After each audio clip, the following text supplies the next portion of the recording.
Continuando con las revisiones de enfermedades infecciosas en pediatría, hoy tengo el gusto de presentar a la doctora Valentina López Verón, quien es residente de primer año de pediatría de la Universidad Libre Seccional Cali, y hoy nos va a brindar una charla de neumonía adquirida en la comunidad de características complicadas. Muchísimas gracias, Valentina.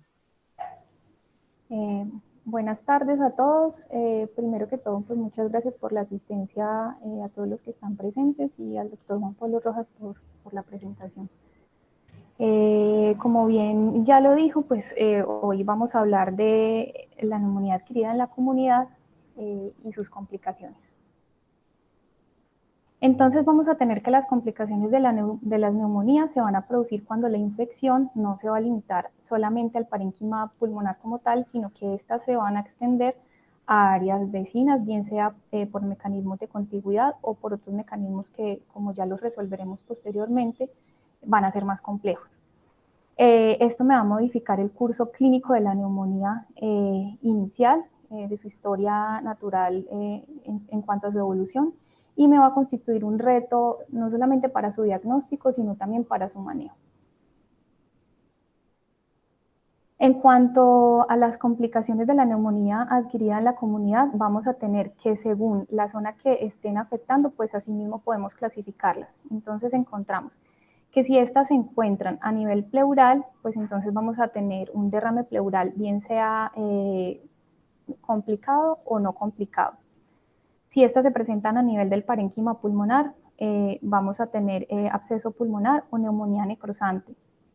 Si estas van a estar limitadas a nivel de la pleura y el parénquima, vamos a poder encontrar complicaciones como pioneumotórax, neumotórax o fístula broncopleural, que como ya lo veremos más adelante, está sobre todo más asociada a la neumonía necrosante. Y si estas complicaciones se limitan al pericardio, pues vamos a hablar de pericarditis purulenta.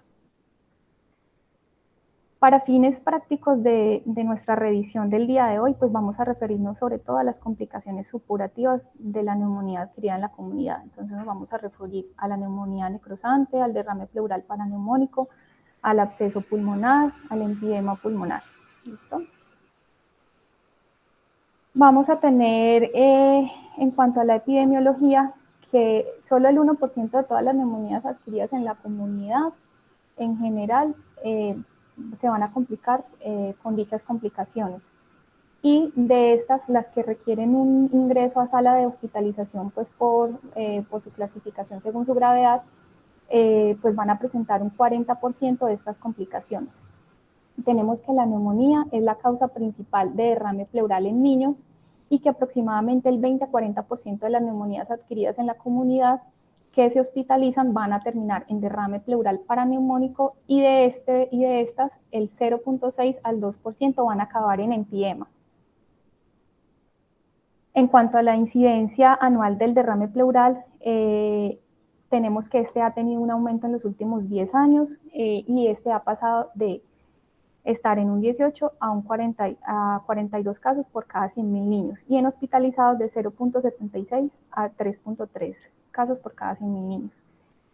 La incidencia del empiema la encontramos en 1.6 a 100.000 niños, encontrando a la etiología bacteriana en un 52% de todos los casos y principalmente dentro de esta etiología bacteriana vamos a encontrar en un 45% de todos los casos al neumococo. Encontramos que la neumonía necrosante y el absceso pulmonar también tuvo un aumento en los últimos 10 años y este aumento fue de un 3 a un 23%. Bueno, principalmente implicados en las complicaciones supurativas de la neumonía adquirida en la comunidad vamos a encontrar dos agentes etiológicos principales. El neumococo, que es el que me va a condicionar más frecuentemente las complicaciones supurativas, pero también, y no podemos dejarlo de lado muy importante, estafilococo aureus, sobre todo el estafilococo aureus meticilino resistente de la comunidad, que tiene un patrón genético que, como bien sabemos, va a configurar la producción de la toxina leucocidin phantom valentine, que esta enzima pues se va a ver implicada como una de las enzimas principales marcadoras de necrosis pulmonar Y como bien sabemos, estos cuadros clínicos pues se van a caracterizar por tener una evolución grave, severa y que es de un curso rápidamente progresivo. En esta diapositiva se las traje principalmente para que miremos la frecuencia de las distintas bacterias en todas las edades pediátricas implicadas, pues como tal en todos los tipos de complicaciones de neumonía adquirida en la comunidad. Encontramos Staphylococcus aureus implicado en un 35% de los casos, pero este va a tener un aumento en los lactantes hasta de un 50%, Streptococcus pneumoniae en un 35%, y vamos a ver implicado diferentes especies de streptococos en un 15%. Hemófilos en un 5%. Cabe resaltar que este dato de hemófilos es tomado de series españolas porque en nuestro medio pues, la incidencia es menor. Pseudomonas en un 5% y anaerobios en un 5% también. Quiero hacer un especial énfasis en estos dos principales agentes etiológicos que acabo de mencionar, pues por ser los dos principalmente implicados y más frecuentes pues, implicados en la aparición de estas complicaciones, y para que pues hagamos como una revisión y un recorderis de los principales mecanismos de resistencia que ellos tienen. Entonces, en cuanto a Streptococcus pneumoniae, recordar que estos van a tener una resistencia a beta-lactámicos, principalmente a penicilina y cefalosporinas de tercera generación, dada por mutaciones que van a ocurrir en los genes que codifican las proteínas de unión a penicilina, PBP1A, 2B y 2X. Recordemos que el complejo de las PBP son unas enzimas que me van a dar la configuración de los proteoglicanos de la pared celular de estas bacterias, en este caso pues de Streptococcus pneumoniae. Vamos a tener alteraciones en la PBP2B y 2X, que estos me van a conferir resistencia a penicilina, y en cuanto a los cambios que se van a producir, sobre todo y específicamente en la PBP1A, pues este me va a conferir una resistencia de alto nivel a la penicilina. En cuanto a la resistencia implicada para glucopéptidos y lipoglucopéptidos, vamos a encontrar resistencia a la vancomicina mediada por los genes VAN-A, VAN-B o VAN-G. Para macrólidos, lincosamidas, estreptogamíneas, vamos a encontrar dos mecanismos de resistencia a macrólidos que se van a basar en la modificación de la diana o en la producción de bombas de flujo. El primer mecanismo va a venir codificado por los genes ERM, y el segundo, el de las bombas de flujo, va a venir codificado por los genes MEF. En cuanto a las fluoroquinolonas, vamos a encontrar que la resistencia a esta se va a dar por mutaciones en el gen GRLA y GIRA. En esta tabla se las quise traer principalmente pues como para que revisemos las concentraciones inhibitorias mínimas de Streptococcus pneumoniae para penicilina y ceftriaxona, pues que como bien sabemos se va a ver pues diferenciada si es una infección a nivel del sistema nervioso central o no. Entonces tenemos que para penicilina, si es una infección del sistema nervioso central y queremos tratarla con un régimen oral, vamos a hablar de una MIC menor o igual a 0.06 microgramos por mililitro, y vamos a decir pues que está susceptible. Vamos a tener una resistencia cuando es una MIC mayor de 1 microgramo por mililitro, con un intermedio entre 0.06 y menor o igual a 1. Y si tenemos infección que no es del sistema nervioso central y queremos dar pues un derivado de la penicilina endovenoso, entonces vamos a tener una susceptibilidad cuando es una MIC menor o igual a 2, intermedia cuando está entre 2 y menor o igual a 4, y resistente cuando es mayor a 4 microgramos por mililitro. Si vamos a tratar una infección del sistema nervioso central, entonces vamos a hablar de susceptibilidad para penicilina cuando la MIC está menor o igual a 0.06 microgramos por mililitro, y vamos a hablar de resistencia cuando está mayor a 0.06 microgramos por mililitro, y en este caso no tendríamos intermedio. Y para ceftriaxona vamos a hablar de susceptibilidad para una infección que no está en el sistema nervioso central cuando la MIC está menor o igual a 1, intermedia cuando está entre 1 y menor o igual a 2, resistencia cuando está mayor de 2, y para infección del sistema nervioso central vamos a hablar de susceptibilidad menor o igual a 0.5, intermedio entre 0.5 y menor o igual a 1, y resistente mayor a 1 microgramo por mililitro.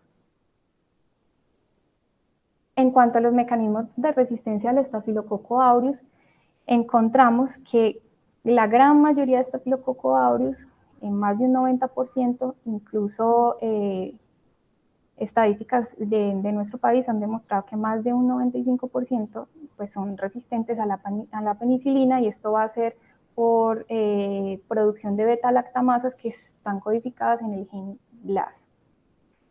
En cuanto a la resistencia a la meticilina en cepas de Staphylococcus aureus meticilino resistente, encontramos que estas se van a ver influenciadas por la síntesis de una proteína de unión a la penicilina modificada, que es la PBP2A. Esta va a estar codificada por el gen MECA, que se va a encontrar en este cassette cromosómico, el SCC-MEC. Este me va a conferir resistencia a todos los beta-lactámicos, exceptuando las cefalosporinas de quinta generación, como la ceftarolina y el ceftobiprol. Existen cepas de Staphylococcus aureus que van a presentar resistencia de bajo nivel a la oxacilina. Estos son conocidos como BORSA, Borderline Oxacillin Resistant Staphylococcus aureus, que se van a dar pues en el gen MECA y me van a causar una sobreexpresión de las beta-lactamasas. En cuanto a la resistencia a glucopéptidos, vamos a encontrar una resistencia intermedia a la vancomicina en cepas denominadas DISA y una resistencia alta a la vancomicina en cepas denominadas VURSA, y estas se van a deber a la adquisición de un transposón que pues confiere mecanismos intrínsecos del enterococo, y ese transposón que se ha identificado es el TN1546. Que se encuentra en el gen VANA. Entonces, además de estos mecanismos, tenemos pues la resistencia a macrólidos, glicosamidas y streptogramíneas, que van a estar en el gen ERM, que codifican para metilasas. Los genes más frecuentemente detectados en esta especie van a ser los genes ERMA, ERMC y el gen ERMB. Vamos a encontrar además una resistencia para las fluoroquinolonas, que van a estar dadas por mutaciones en la subunidad GRLA, GRLB, para la ADN topoisomerasa 4, y la GIRA y GIRB, que va a estar dada para la ADN girasa. En cuanto a la resistencia vista en tetraciclinas y glicilciclinas, vamos a encontrar que esta va a ser dada por un aumento del eflujo activo o una protección del ribosoma. Y los dos genes más encontrados y implicados pues como en estos mecanismos de resistencia van a ser el TET-K, que me va a conferir una resistencia a la tetraciclina, y el gen TET-M, que me va a dar una resistencia cruzada a tetraciclina, a doxiciclina y aminoxiclina. Y en cuanto a las oxasolidinonas, como el inesolid, vamos a encontrar mutaciones en el ARN ribosomal 23 o en las proteínas ribosomales L3, L4 y L22. Entonces, ahora entrando en materia, vamos a hablar acerca del derrame paraneumónico como tal. Vamos a empezar hablando de las características del líquido pleural. El líquido pleural a tener en cuenta pues es un ultrafiltrado de plasma que va a proceder de ambas hojas pleurales, tanto de la pleura parietal como de la visceral.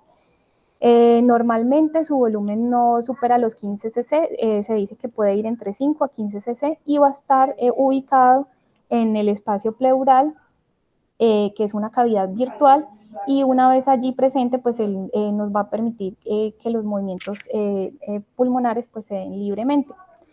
La reabsorción de este se va a dar por vía linfática en su mayor parte a través de la pleura parietal. Vamos a tener un juego entre las presiones hidrostáticas y la presión oncótica que se va a ver, que va a influenciar pues como el movimiento de este líquido. Tenemos que aumento en la presión hidrostática nos va a generar la no reabsorción del líquido pleural a este nivel, y pues esto va a ocasionar pues que este se acumule a nivel del espacio pleural. En cuanto a la fisiopatología del derrame pleural paraneumónico, debemos tener en cuenta que lo primero que se va a producir es una infección en el parénquima pulmonar, pues como ya lo sabemos. Esto me va a generar una activación de la cascada inflamatoria, pero también de la cascada de coagulación a nivel pleural. Esto me va a generar un aumento en la permeabilidad vascular, Va a haber un aumento de la producción de citoquinas proinflamatorias, como citoquina interleuquina 1, interleuquina 6, interleuquina 8 y factor de necrosis tumoral alfa. Además de eso, se me va a generar la producción y la acumulación de polimorfonucleares, linfocitos y eosinófilos. Posterior a que ocurre esta inflamación, esta cascada inflamatoria pues como a nivel pleural, va a haber una fuga de las proteínas, de fluidos y de leucocitos hacia el espacio pleural y es allí donde se me forma el derrame. Se crea como un caldo de cultivo especial para que las bacterias lleguen allí, invadan este líquido y es en ese entonces cuando se conoce pues como el empiema, que es la acumulación de líquido purulento a nivel de la cavidad pleural.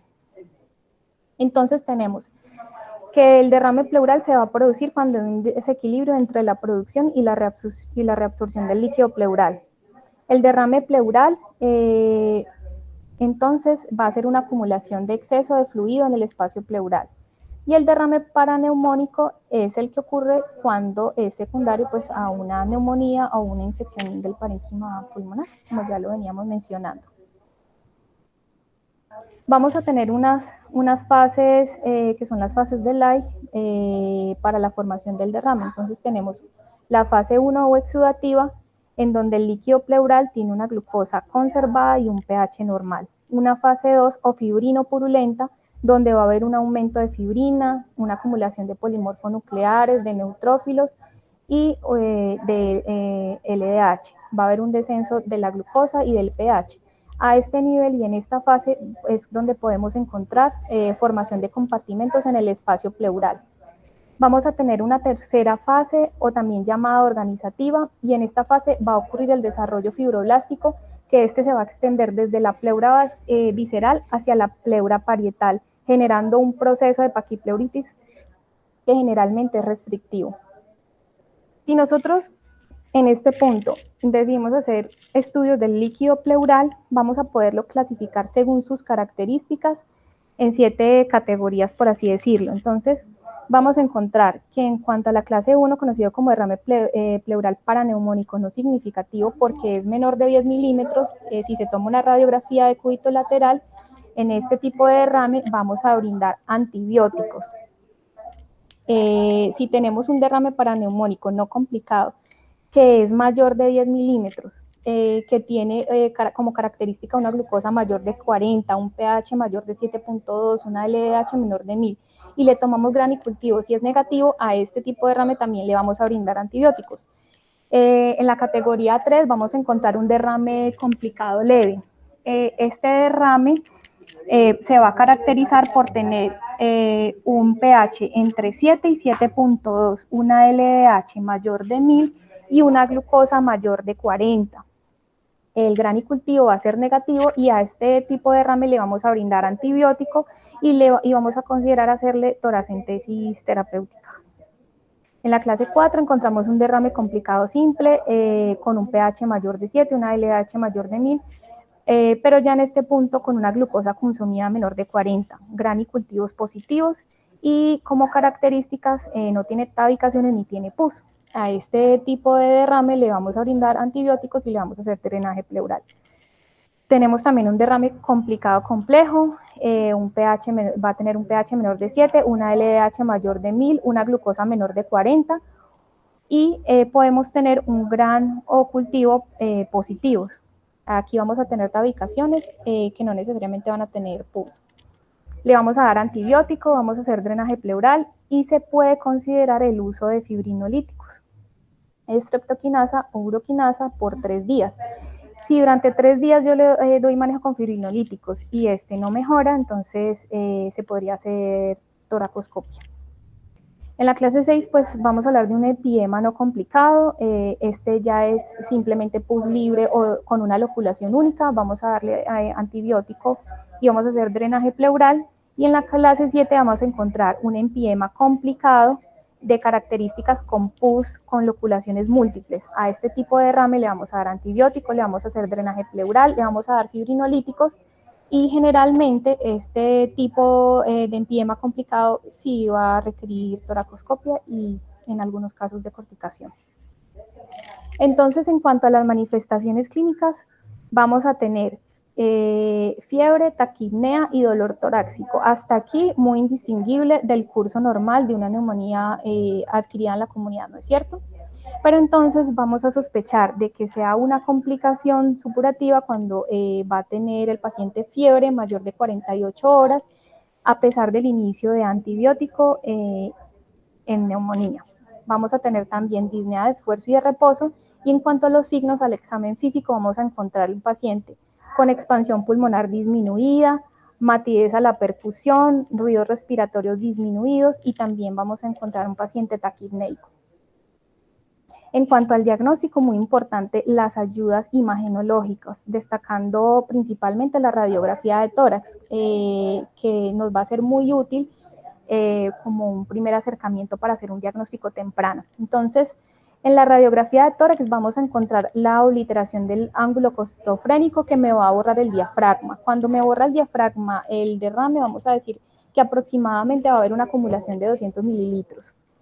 ¿Qué hallazgos vamos a encontrar en la radiografía de tórax? Pues podemos encontrar consolidación, el derrame pleural, neumotórax, abscesos o neumatoceles, neumonía necrosante, bronquiectasias, engrosamiento pleural y bulas tabicadas. Si hacemos una proyección lateral, esta nos va a servir para valorar la cantidad del líquido y también ver si hay loculación o no. La ecografía de tórax es muy importante porque la ecografía nos va a tener mayor sensibilidad para detectar derrames pleurales que son menores a 10 centímetros y también nos va a ayudar a identificar diferentes estadios. Además de eso, nos va a servir mucho para guiar la toracentesis y como distingue densidades nos va a ayudar a identificar si el líquido pleural tiene tabicaciones o no. En cuanto a la tomografía de tórax, tener en cuenta que no es el examen imagenológico a tomar en primera instancia, no está indicado de rutina, él no me va a discriminar entre un líquido transudado o empiema. Este es inferior a la ultrasonografía para identificar septos de fibrina, filamentos, por lo cual, como ya les venía diciendo, pues no es la primera opción a tener en cuenta. Sin embargo, ¿cuándo es buena la tomografía de contraste? Sobre todo para detectar engrosamiento pleural y diferenciar procesos que van a depender del parénquima o procesos que van a depender de la pleura. Bueno, la toracentesis como ayuda diagnóstica y terapéutica, entonces vamos a tener que, va a tener unas indicaciones para nosotros realizarla. Entonces la vamos a realizar cuando se trate de un derrame pleural complicado, cuando haya pus en el espacio pleural, cuando le tomemos estudios a ese líquido y la tinción de Gram del líquido pleural pues sea positivo. Cuando tengo una glucosa en el líquido pleural que sea menor de 50, una LDH mayor de 1000, un pH menor de 7, o sea, como características de un líquido, de un derrame pleural complicado. Muy importante tener en cuenta los criterios de Light para saber si se trata de un transudado o un exudado. Entonces, tener en cuenta estos tres criterios. El primero, proteínas de tener la relación entre proteínas de líquido pleural y proteínas de sangre mayor de 0.5. Una LDH de líquido pleural sobre una LDH sérica mayor de 0.6. Y tres, o el otro criterio es tener una LDH en líquido pleural mayor de 2/3 de los valores máximos de normalidad. Con cualquiera de estos criterios ya podemos decir que se trata de un exudado. Pues esta diapositiva pues para comentarles que según las características bioquímicas del líquido pleural, pues vamos a tener un derrame pleural paraneumónico simple, complicado o un empiema. Muy importante tener en cuenta el pH. Si es un pH menor de 7,3, vamos a hablar de un derrame pleural paraneumónico simple, complicado cuando es menor de 7,2 el pH, y un empiema cuando es menor de 7.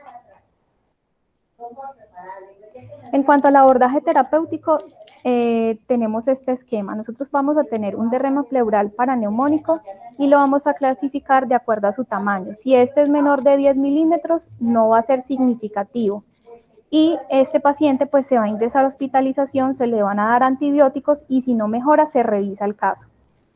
Si es un derrame mayor de 10 milímetros o significativo, se le hace toracentesis. Igualmente, si es un derrame pleural paraneumónico masivo, se le hace toracentesis o drenaje, se ingresa al paciente a hospitalización en estos dos casos, se le da antibiótico al paciente y se estudia las características del líquido pleural. Si resulta ser un líquido claro con un gran negativo, entonces podemos tener que si tiene un pH mayor de 7,3, una glucosa mayor de 50, pues ya se le vienen dando antibióticos al paciente y se observa.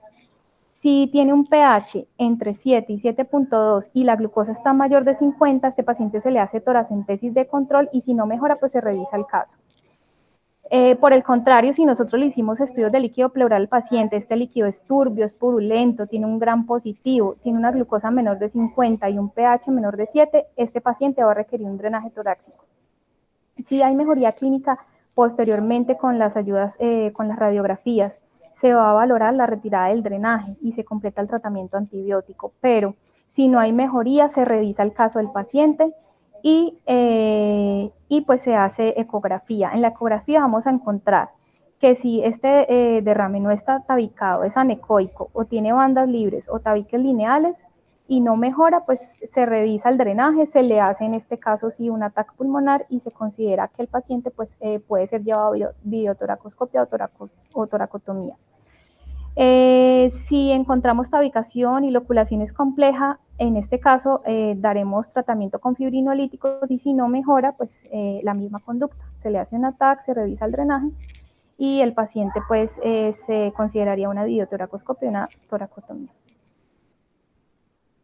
Entonces, este es el tratamiento empírico en cuanto al manejo antibiótico a tener en cuenta por diferentes grupos etarios. En menores de 6 meses de vida, a fin de cubrir listeria monocitógenes, gram negativos, principalmente vamos a dar ampicilina, estas dosis que encontramos acá, 200 miligramos kilo día cada 8 horas endovenoso, más amicacina, 15 a 20 miligramos kilo día, o puede ser este mismo régimen en combinación con cefotaxima, a esta dosis que dice acá.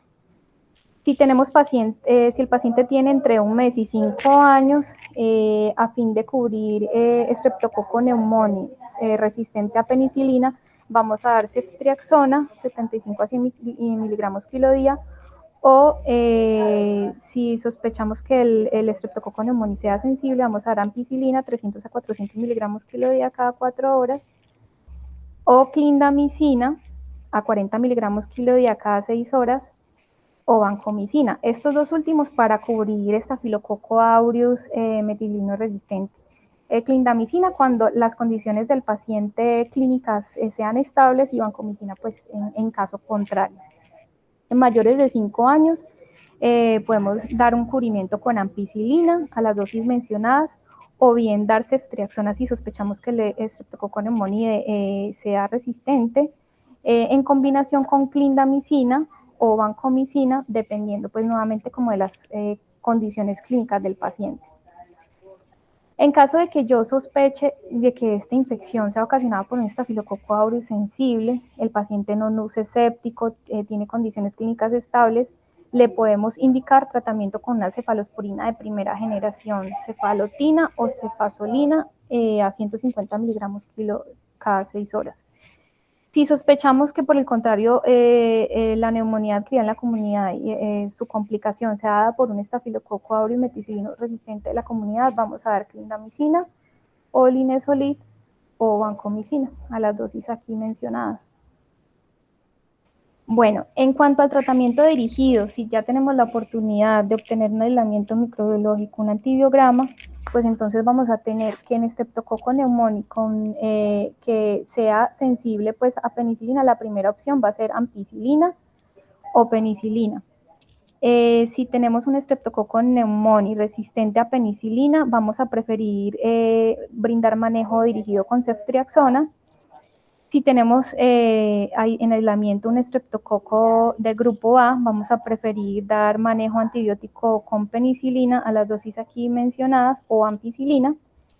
Si encontramos un aislamiento de Haemophilus influenza, pues tipificable o no tipificable, el antibiótico de elección va a ser ampicilina. o en caso de que haya resistencia a beta-lactámico, ceftriaxona, y el estafilococo aureus, pues como ya se los acabé de comentar. El manejo quirúrgico, entonces vamos a indicar toracostomía cuando el derrame es mayor de 2 centímetros, cuando este es muy sintomático, vamos a retirar el tubo cuando el paciente ya está febril, cuando ya se ha resuelto la dificultad respiratoria y cuando el tubo a tórax produzca menos de 100 mililitros al día. La toracotomía con decorticación se va a indicar para eliminar pues como todo el tejido fibroso de la pleura y visceral y para hacer drenaje de pus del espacio pleural. La biotoracoscopia la vamos a realizar cuando, la vamos a indicar cuando haya un derrame moderado masivo con compromiso respiratorio, a pesar de que, como ya les había mencionado, se haya hecho drenaje y se haya dado fibrinolíticos durante 3 días. O en caso de que haya complicaciones como las fístulas broncopleurales. Bueno, ahora vamos a hablar del absceso pulmonar y la neumonía necrosante. Tenemos que el absceso pulmonar es un área de supuración en la cual se va a desarrollar necrosis central y una cavitación del parénquima pulmonar causado por una infección microbiana. Generalmente las características de este absceso pulmonar es que va a ser único y que por lo general va a medir más de 2 centímetros. Aquí como podemos ver en la radiografía de la imagen, puede tener contenido gaseoso o contenido líquido, mostrándose como aquí se ve un nivel hidroaéreo. La localización va a ser sobre todo en el segmento posterior del lóbulo superior derecho o en el segmento apical de ambos lóbulos inferiores. En cuanto a la clasificación de las causas de este, vamos a encontrar causas primarias cuando el niño está previamente sano y esto va a ocurrir como una complicación de neumonía. Vamos a encontrar que va a ser una causa secundaria cuando ocurre subyacente a una causa local, bien sea una malformación pulmonar previa, una caverna tuberculosa, una malformación quística o causas generales como enfermedades sistémicas como una fibrosis quística o una inmunodeficiencia primaria o secundaria. En cuanto a la neumonía necrosante, vamos a tener que esta, a diferencia del absceso pulmonar, me va a cursar con una pérdida en la arquitectura del parénquima pulmonar y este va a tender a gangrenarse. Esta complicación como tal va a tener un mayor riesgo y está asociada a fístula broncopleural. La gangrena pulmonar va a ocurrir como una complicación de la neumonía necrosante y esta va a ser dada por una obstrucción en la luz del bronquio o por un compromiso de la circulación. En cuanto a la etiología, vamos a tener implicadas a bacterias, virus, hongos y parásitos, y sobre todo hongos y parásitos en pacientes que van a estar inmunocomprometidos de base. En cuanto a la etiología bacteriana, tenemos a las bacterias anaerobias como las más frecuentes, pero también tenemos Staphylococcus aureus en un 25 a 32%, Streptococcus pneumoniae en un 17 a un 22%, y a bacterias gram negativas como Pseudomonas aeruginosa y Klebsiella pneumoniae en un 10%. Vamos a ver implicado a virus como el adenovirus, influenza H1N1. En cuanto a la parte de los hongos, vamos a ver implicado a Aspergillus, diferentes especies, y en cuanto a los parásitos, a la entamoeba histolítica. Estos pacientes, si le hacemos estudios de laboratorio, pues vamos a encontrar que van a estar cursando con leucocitosis marcada, más de 18.000, con neutrofilia, con hipoalbuminemia, con PCR y procalcitonina elevadas. Y si le hacemos estudios al líquido pleural, vamos a encontrar un pH menor de 7, con una glucosa disminuida y con una elevación importante de los polimorfonucleares. En cuanto a los síntomas, fiebre, tos persistente con o sin dolor costal y sin respuesta al antibiótico. Algunas veces hemoptisis o aliento fétido y vómica, que es el drenaje espontáneo del absceso, y esto pues es muy raro, pero a veces sucede. Entonces, como podemos observar aquí, en una radiografía típica de absceso pulmonar, miremos aquí las paredes gruesas del absceso, aquí con un nivel hidroaéreo, y a la derecha una radiografía de una neumonía necrosante. vamos a tener que en este tipo de complicaciones también el primer acercamiento va a ser pues la radiografía de tórax, pero sin embargo la ecografía de Doppler va a jugar un papel muy importante para el diagnóstico de absceso pulmonar, porque vamos a encontrar dos hallazgos pues como característicos. El primero, que hayan áreas que no tengan necrosis, pero tengan una disminución de la perfusión menor al 50%, y el otro es encontrar que tenga áreas de necrosis con una zona hiperecogénica pues sugestiva pues de necrosis como tal. En cuanto al tratamiento empírico, vamos a dejar un cubrimiento para neumococo, estafilococo y gérmenes anaerobios. Entonces vamos a dejar cubrimiento con penicilina o cefalosporinas de tercera generación, más clindamicina o ampicilina sulbactam. La duración del tratamiento va a ser alrededor de 21 días. La respuesta al tratamiento se ha encontrado positiva y favorable hasta en un 80-90% con manejo médico. En cuanto a las indicaciones del manejo quirúrgico, tenemos que pues se va a indicar cuando el paciente tiene una evolución mala, cuando se desarrolla una fístula broncopleural, cuando el absceso es periférico y se acompaña de empiema y además el paciente va a tener una clínica, un cuadro séptico, cuando va a haber crecimiento del absceso y me va a comprometer estructuras contiguas, cuando el paciente va a tener un deterioro clínico o en los seguimientos radiológicos que yo le haga posteriormente, estos van a empeorar.